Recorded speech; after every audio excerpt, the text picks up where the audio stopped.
Hey, hi, I'm Bianca. Thanks for having me here today to share my story. It's been a really long journey for me with self care. I've always been a giver, I've always been a yes person. And so I think those type of personalities find it really difficult to stop and give time and priority to their self care.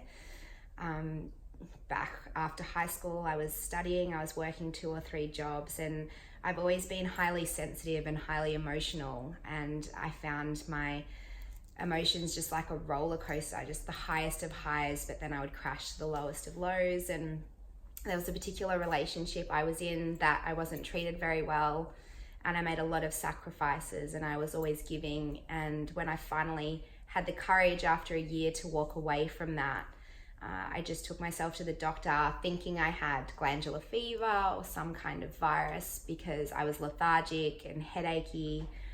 I couldn't make decisions. I didn't want to get out of bed in the morning, and I was just constantly confused. And the doctor sent me away for tests, and I came back for the results, and he said, the tests are clear, but from what you're telling me, you've got anxiety and depression. And I remember just literally wanting to faint off the chair. Like, it was a really humiliating moment, I think, because I had taken myself to the doctor believing I was sick.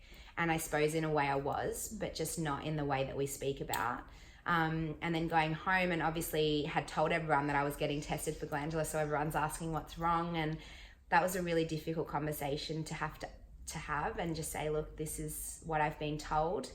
But I was really adamant that I wanted to turn it around. And my parents always raised us to talk, and they, encouraged us to talk between ourselves. And so I went to see a psychologist pretty quickly and was just adamant that I was going to turn it around. And I moved to London around that time.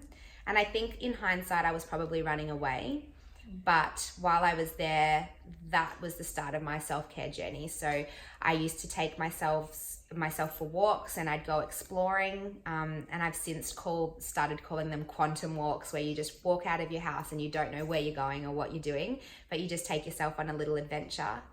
And I suppose from then I've been really educating myself around personal development and self-care. And so my self-care used to be non-existent. My days were just completely full. Even if I was exhausted or tired, I would do something for someone else.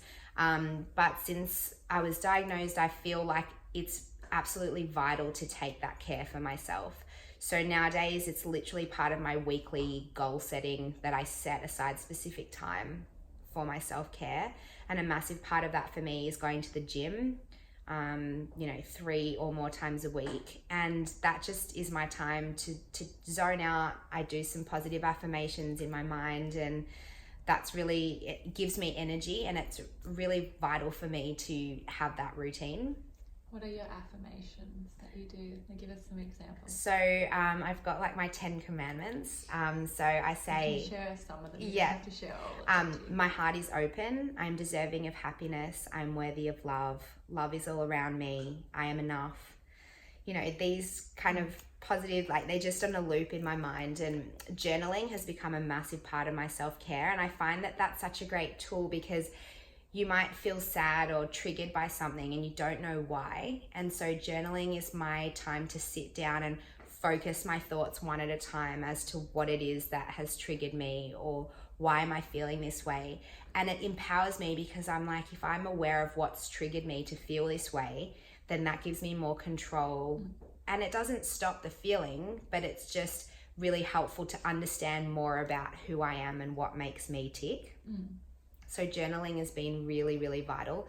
And my sister and I now practice self-care Sundays, and that's just a day to cram in as much stuff as we possibly can that bring us happiness, just for the joy of doing it. I think it's such a fast-paced world with work and fitness and friends, and it can be really easy to always feel obligated to do something. But self-care Sunday is just about slow brunches and going to the dog park, taking that time to put your face mask on and watch Netflix without feeling guilty that you're not being productive.